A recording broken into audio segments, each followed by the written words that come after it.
গীবতের পরিচয়। 2 নাম্বার, কয় মাধ্যমে গীবত করি। 3 নাম্বার, কয় ধরনের গীবত করি। 4 নাম্বার, গীবতের ভয়াবহতা। 5 নাম্বার, গীবতের ক্ষতি। 6 নাম্বার, গীবতের স্তর। 7 নাম্বার, গীবতের গন্ধ পাওয়া যায় এমন 8টা শব্দ আমরা সর্বশেষ শিখব। এই জন্য বলছি একদম এদিক সেদিক মাথা নাড়ায় না, পুরাটা সময় খুব মনোযোগ দিয়ে শুনবেন।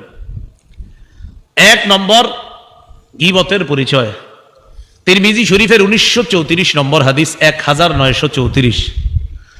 এই হাদিসের বর্ণনাকারী সাহাবী আবু হুরায়রা রাদিয়াল্লাহু তাআলা তিনি বলেন, কিলা ইয়া রাসূলুল্লাহ মাল গীবা। রাসূলুল্লাহ সাল্লাল্লাহু আলাইহি সাল্লামকে জিজ্ঞাসা করা হলো, ওগো আল্লাহর নবী, গীবত কি জিনিস? ফাকালা রাসূলুল্লাহ সাল্লাল্লাহু আলাইহি ওয়াসাল্লাম, যিকরুকা আখাকা বিমা ইয়াকরা। রাসূলুল্লাহ সাল্লাল্লাহু আলাইহি সাল্লাম বললেন, তুমি তোমার ভাইয়ের ব্যাপারে এমন